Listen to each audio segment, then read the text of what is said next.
Bonjour tout le monde, bienvenue sur Curiosité, j'espère que vous allez bien. Merci d'être avec moi aujourd'hui pour une nouvelle vidéo. Aujourd'hui, on va parler un peu de tout ce qui englobe texture, densité, largeur, tous vos questionnements un peu sur les cheveux. C'est vraiment des questions que je reçois souvent sur ma page Instagram, en message direct, donc je me suis dit, c'est le bon moment de faire mes petites recherches et de partager avec vous ce que moi je sais. Alors, je vous suggère vraiment de vous installer, de vous mettre à l'aise. Prenez votre thé, votre café ou au pire, faites votre ménage en même temps, je sais pas. Parce que ça va être beaucoup d'informations, mais ne vous inquiétez pas, je serai là pour vous après pour répondre à vos questions. Vous pouvez m'ajouter sur Instagram. J'ai même une plateforme, je suis même sur Facebook où vous pouvez également utiliser la section commentaires pour me poser les questions que vous voulez. Donc, c'est quoi les types de cheveux? Je remarque vraiment que c'est très important pour vous de savoir si je suis 4B, 3A, 3C. Puis des fois même, j'ai tendance à répondre, mais vous me corrigez. Donc, c'est quoi exactement? Donc, cette charte avec les chiffres et les lettres, dans le fond, 1B, 2B, 3A et tout, là, c'est vraiment comme une charte qui a été inventée par André Walker, si je ne me trompe pas, dans les années 90, qui est le professionnel, le coiffeur professionnel un peu d'Oprah. Donc, c'est lui qui avait présenté cette charte-là au début, mais c'était dans le but de vendre ses produits à lui.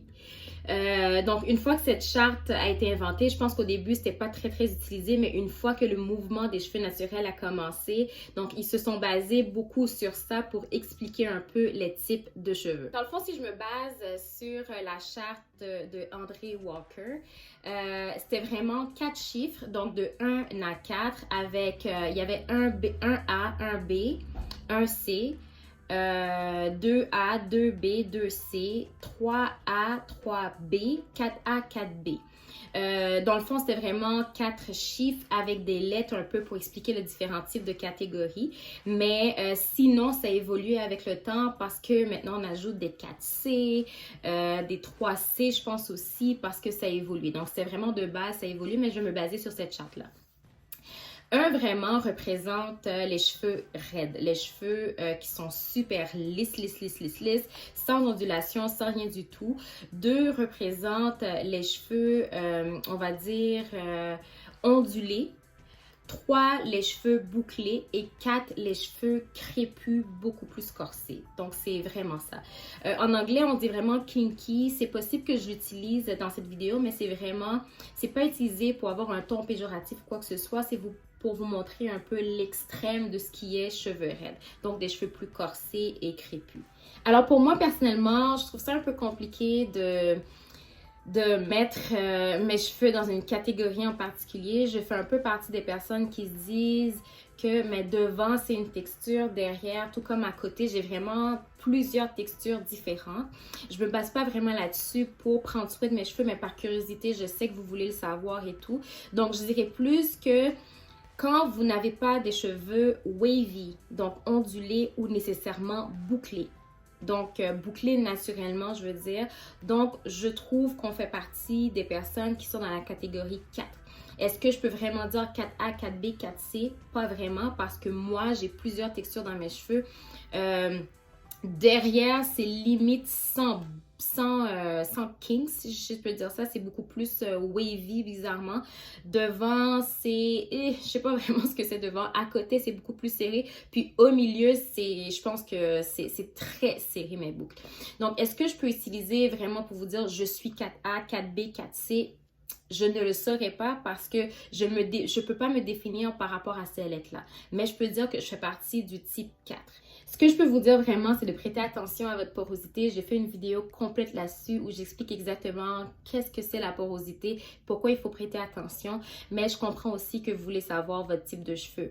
Mais ce qu'il faut faire, c'est qu'il faut prêter attention à la texture la plus dominante. Donc, c'est sûr que si vous êtes un mélange de type 3, je vais aller comme ça, et de type 4, c'est sûr que le type 4 va nécessiter un petit peu plus d'attention au niveau de l'hydratation et tout. Donc, aller un peu plus vers là pour combler les besoins du type 3. J'espère que vous comprenez. Une autre question qui vient quand même assez souvent, c'est est-ce qu'on peut changer la texture de nos cheveux? Donc maintenant que vous avez une idée un peu des types de cheveux, je vais vous dire oui, mais pas nécessairement de la manière la plus saine. Donc un type 1 peut avoir le type 3 ou même le type 4 avec une permanente. Donc une permanente, c'est vraiment comme un produit qu'on applique sur les cheveux qui change de façon permanente la texture de nos cheveux. Donc, quand on parle de les personnes en fait qui ont les cheveux raides, quand ils disent je veux faire une permanente ou avoir une permanente, c'est pour rendre les cheveux bouclés ou même frisés. Pas frisés, mais un peu kinky, si je peux dire ça. Donc, ça se fait. Tout comme la personne qui a les cheveux de type 4 peut avoir les cheveux de type 1.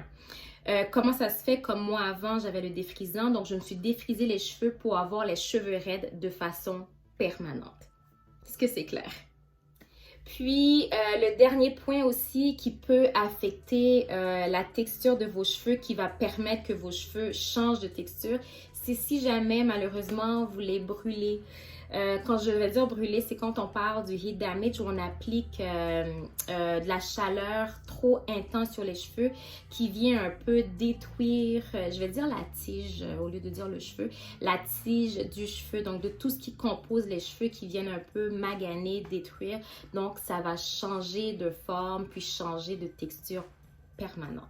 Malheureusement, dans ces trois cas-là, à ma connaissance, on ne peut pas vraiment pas changer, mais une fois qu'on va vers ce genre de changement-là, c'est difficile de retourner.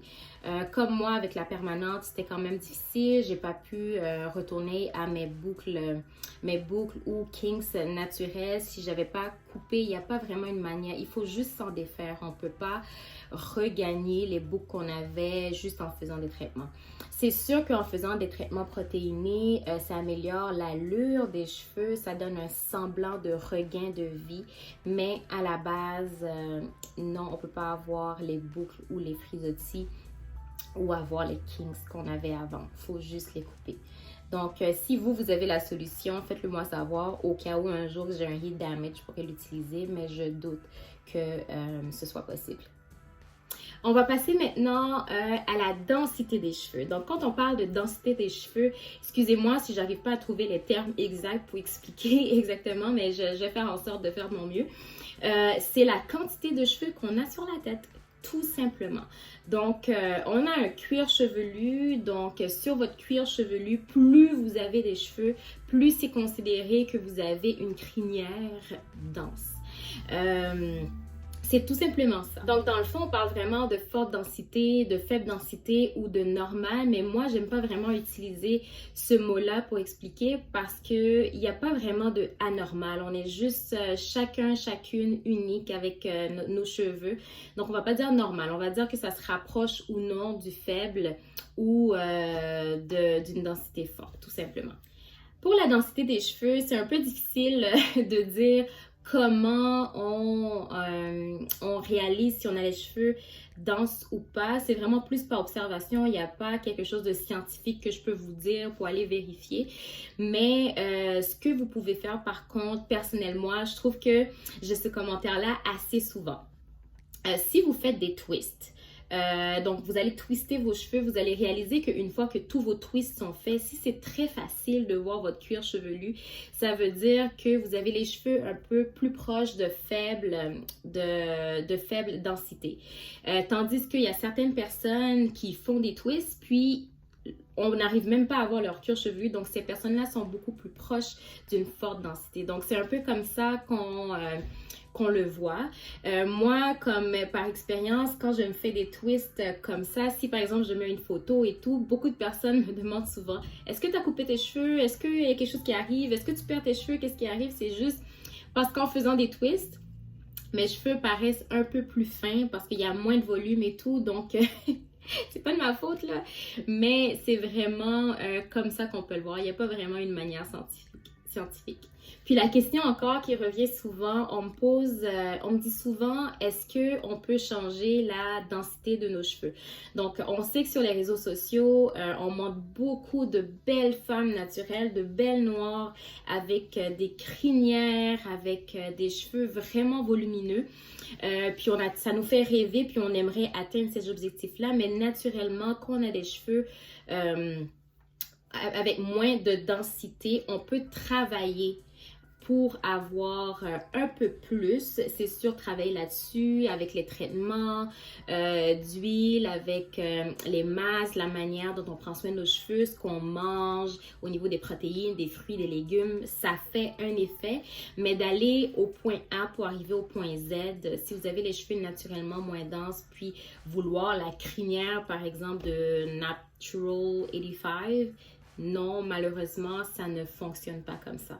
Et l'autre question, c'est vraiment sur la largeur de nos cheveux. Quand je parle de la largeur, je parle vraiment du cheveu en tant que tel, qu'on prend soit d'une brosse. Prenez le temps d'observer vos cheveux. Vous allez voir à quel point que c'est large en fait. Puis ça fait une différence également.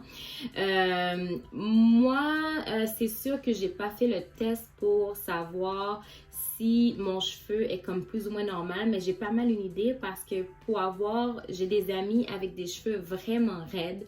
Puis je réalise quand je vois le cheveu par terre ou sur une boisse ou quoi que ce soit, je peux facilement voir les cheveux. Tandis que pour d'autres personnes, c'est beaucoup plus compliqué.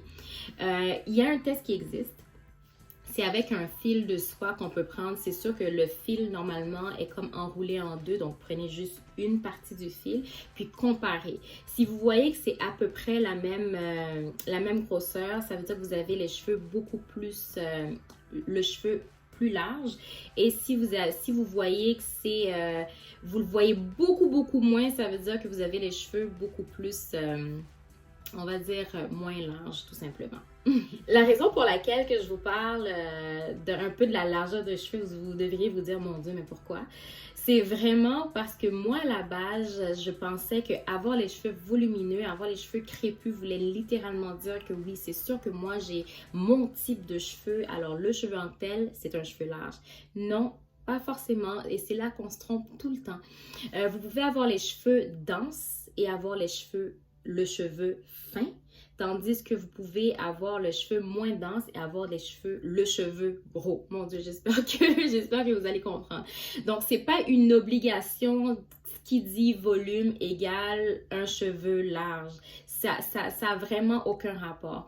Donc, mais je trouve par contre pour les cheveux crépus le plus souvent, il y a beaucoup de personnes qui ont beaucoup de cheveux, mais le cheveu en tant que tel est fin. C'est pour ça que des gens parlent des petits nœuds qui se forment, parce que déjà qu'on a les cheveux ondulés, puis en plus, s'ils sont fins, même si on en a beaucoup, ils ont tendance à s'entremêler.